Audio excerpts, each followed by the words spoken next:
Brahma the creator, Vishnu preserver and Shiva the destroyer.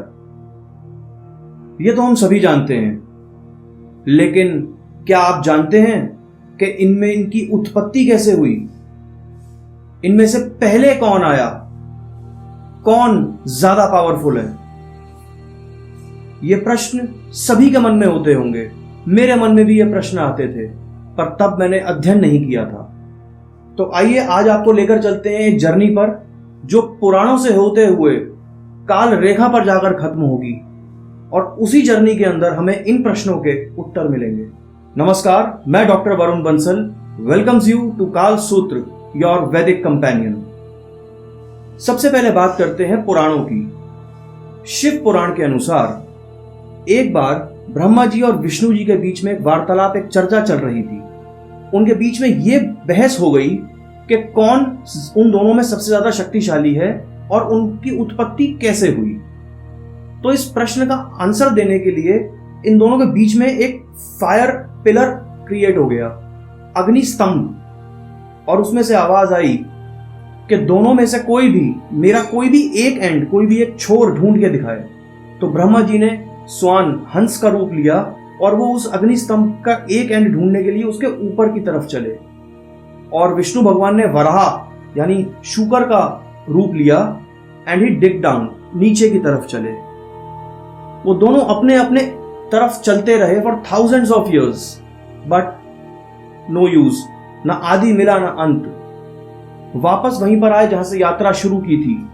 दोनों ने एक दूसरे को बोला कि हमें कोई एंड नहीं मिला। एट दैट टाइम वहां पर उस फायर पिलर में से, अग्नि स्तंभ में से भगवान शिव बाहर आए और उन्होंने कहा कि मैंने तुम्हारी उत्पत्ति की है। तो शिव पुराण के अनुसार भगवान शिव पहले आए और उन्होंने भगवान विष्णु और भगवान ब्रह्मा जी की उत्पत्ति की, इस यूनिवर्स की क्रिएशन की। अब अगर हम बात करते हैं विष्णु पुराण की, तो विष्णु पुराण में विष्णु जी पहले आए। देवी पुराण की बात करेंगे तो मां आदिशक्ति पहले आई। श्रीमद् भागवतम में एक कथा है सप्त ऋषियों की। उसमें बताया कि सप्त ऋषियों के अंदर एक दिन चर्चा हो रही थी कि त्रिदेवों में कौन ज्यादा महान है।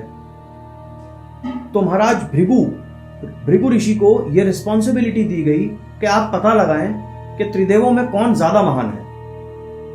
तो वो इस उद्देश्य को लेकर ब्रह्मा जी के पास गए और उनको बहुत बुरा भला कहा। ब्रह्मा जी क्रोधित हो गए, तो उनको अपना उद्देश्य बताकर उनसे क्षमा मांगी और उन्हें शांत किया। फिर शिव जी के पास गए। शिव जी समाधि में थे। उन्होंने बहुत भला बुरा कहा, लेकिन शिव जी ने सुना ही नहीं, क्योंकि वो समाधि में थे। उसके बाद भृगु ऋषि भगवान विष्णु के पास गए। वो तटस्थ ध्यान में थे। क्रोध में आकर उन्होंने उनकी छाती पर लात मारी। वो ध्यान से बाहर आए। जैसे ही ध्यान से बाहर आए, उन्होंने भृगु ऋषि के चरण पकड़ लिए। उन्होंने पूछा, ऋषिवर आपको कहीं चोट तो नहीं आई? उन्होंने पूछा भगवान विष्णु से कि मैंने आपकी छाती पर लात मारी, आप मुझसे ये पूछ रहे हैं कि मुझे चोट तो नहीं लगी? तो उन्होंने कहा, जी, क्योंकि मेरी छाती का भार बहुत कठोर है, बहुत अधिक है, इसीलिए पूछ रहा हूं कि आपके कहीं चोट तो नहीं आ गई। तब भृगु ऋषि ने यह निर्णय लिया कि त्रिदेवों में सबसे महान भगवान विष्णु ही हैं, क्योंकि इतना होने के बाद भी वे विनम्र थे।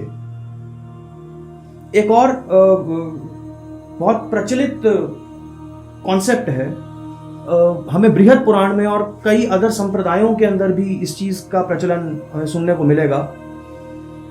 एक स्पिरिचुअल वर्ल्ड है, एक स्पिरिचुअल यूनिवर्स है, रादर आई शुड से, और उस पूरे आध्यात्मिक ब्रह्मांड के एक किसी कोने में एक वाटरी एलिमेंट है which is covered with clouds. वो वाटरी एलिमेंट जो है वो क्षीर सागर है और वो बादलों से ढका हुआ है। ये कहते हैं कि उस क्षीर सागर में महाविष्णु विराजमान है, और उस क्षीर सागर का जो तट है वहां पर तटस्था शक्ति है, जो मटीरियल वर्ल्ड है। हमारे जैसी मिलियंस ऑफ इनहेबिटेड प्लेसेस, जितनी भी यूनिवर्सेस हैं जिसकी क्रिएशन और डिस्ट्रक्शन होती रहती है, वो उस बीच पर है, उस क्षीर सागर के तट पर है। जैसे ही महाविष्णु श्वास खींचते हैं, सारी क्रिएशन, सारी universes, millions of inhabited places उनके अंदर समा जाती है, विच इज डिस्ट्रक्शन। और जब वो सांस छोड़ते हैं तो मिलियंस ऑफ यूनिवर्सेस उनके रोम छिद्रों के अंदर से, पोर्स में से बाहर आती हैं, जो तटस्था शक्ति में मटेरियल वर्ल्ड्स क्रिएट होते हैं।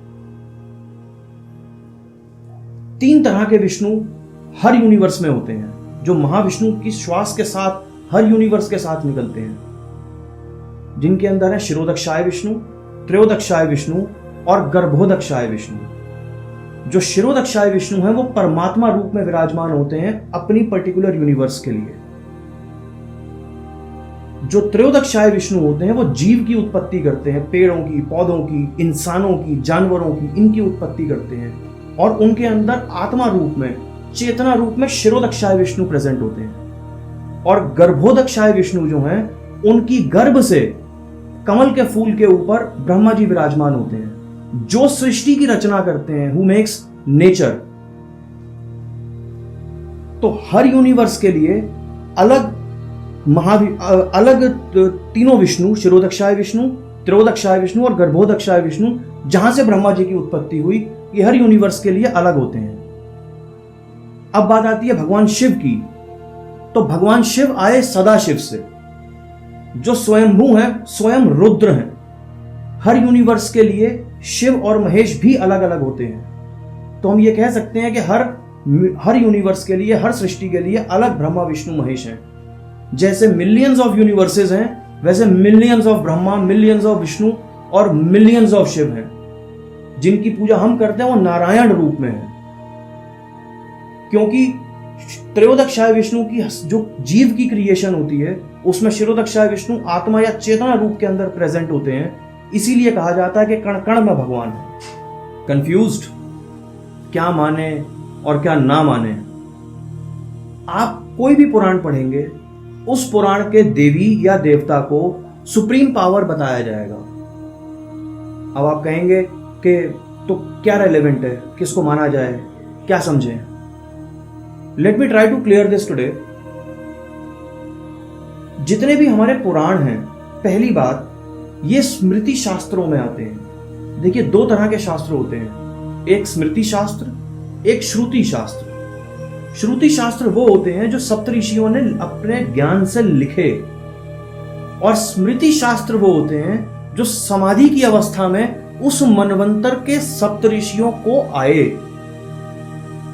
जब समाधि की अवस्था में होते हैं तो मंत्र भी आते हैं उनके पास, पुराण भी आते हैं, वेद भी आते हैं। हर मनवंतर के अंदर जो उस मनवंतर के सप्तऋषि होंगे, वो समाधि की अवस्था में ये चीजें उन्हें आती हैं, और जब वो आती हैं तो वो लिखते हैं। इसी तरह वेदों की रचना करोड़ों सालों से होती आ रही है। तो पुराण हमेशा से स्मृति शास्त्रों में आते हैं। तो स्मृति शास्त्र के अंदर बताया मैंने आपको। अब हम कल पहले ये समझेंगे कि अलग अलग पुराणों में अलग अलग क्रिएशंस अलग अलग तरह से क्यों दी गई। पहला तो स्मृति शास्त्रों में आते हैं। दूसरा, different Puranas refer to different timeline. इनकी काल रेखा ही एक दूसरे से भिन्न है।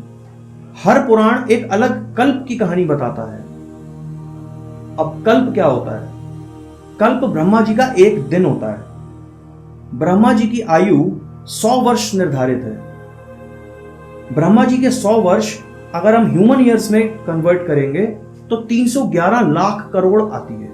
मतलब 100 Brahma years is equal to 311 trillion human years. So this is the range, and there are 360 days in 1 Brahma year. तो मतलब 360 कल्प हो गए। अब रोज सुबह नई क्रिएशन होती है और रोज रात को वो क्रिएशन खत्म हो जाती है। रोज नई रचना होती है, रोज वो शाम को, रात को सूर्य अस्त के साथ खत्म हो जाती है। एक कल्प के अंदर एक दिन में 14 मनवंतर होते हैं।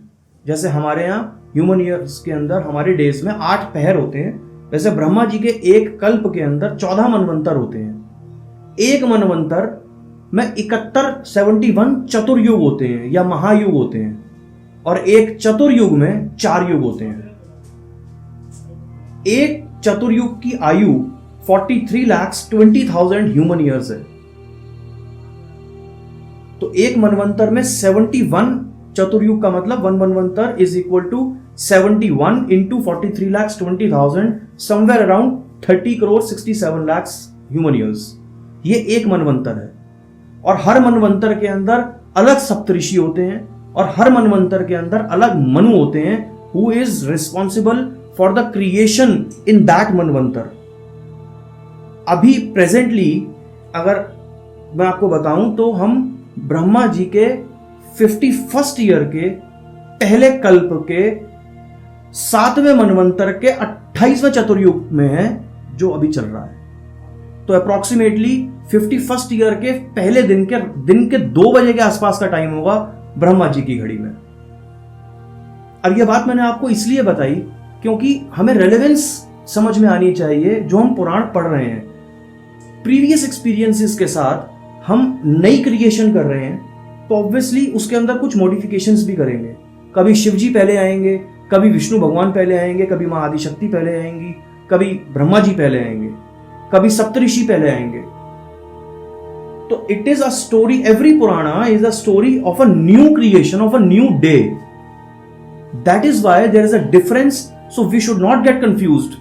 हमें यह समझ में आना चाहिए कि डिफरेंट टाइम पीरियड्स की बात हो रही है जो शायद और किसी सभ्यता के अंदर और किसी भी धर्म के अंदर इतनी वास्ट कहीं पे भी नहीं है। अभी जो ईयर चल रहा है विक्रमी संवत के हिसाब से 2071 चल रहा है। ये विक्रमी संवत है। युधिष्ठिर के संवत के हिसाब से अभी 5100 कुछ साल चल रहे हैं। लेकिन सबसे पुराना संवत कौन सा है? ब्रह्म संवत। उसके हिसाब से हमारी जो सभ्यता है उसे 1.97 बिलियन ह्यूमन ईयर्स हो चुके हैं। This is the oldest in the world. ये सिर्फ हमारे ही यहां है कि वैदिक मैथ्स भी वेदों का और हमारे धर्म पुस्तकों का हिस्सा रहा और विज्ञान भी, आयुर्वेद भी वेदों का हिस्सा रहा। नहीं तो बाकी सभ्यताओं के अंदर, बाकी धर्मों के अंदर तो साइंस और मैथमेटिक्स की लड़ाई होती है धर्म के साथ, और हमारे यहां धर्म का ही ये दोनों चीजें हिस्सा रही। तो 1.97 बिलियन ईयर्स से हमारा ब्रह्म संवत चल रहा है। जब आदि शंकराचार्य जी ने पुनः स्थापना की सनातन धर्म की भारतवर्ष के अंदर, तो उन्होंने भी ऋग्वेद के 10वें मंडल से पुरुष सूक्त को 2 शब्दों में कहा, एको हम बहुत श्यामः, एक हूं बहुत होना चाहता हूं। क्योंकि पुरुष सूक्त के अंदर जो ऋग्वेद के 10वें मंडल में दिया है उसमें ये बहुत क्लियरली मेंशन किया है कि एक आदि पुरुष होंगे और उस आदि पुरुष से एक और पुरुष की उत्पत्ति होगी जो विराज होगा, जो सृष्टि की क्रिएशन करेगा। तो आप कोई भी पुराण पढ़ें, उसके अंदर पहले कोई भी आए, बाद में कोई भी आए, लेकिन पुरुष सूक्त उन पुराणों के अंदर परमानेंट रहेगा। पुराण वेदों से बाहर नहीं जा सकते। पहले एक क्रिएशन होगी, फर्स्ट पर्सन आदि पुरुष, उस आदि पुरुष से किसी और पुरुष की क्रिएशन होगी और वहां से फिर सृष्टि की रचना होगी। ये एक सूक्त है जो हर पुराण के अंदर आपको सेम मिलेगा। आज के लिए इतना ही। दोबारा आएंगे आपके पास कुछ और नया लेकर। धन्यवाद। जय हिंद।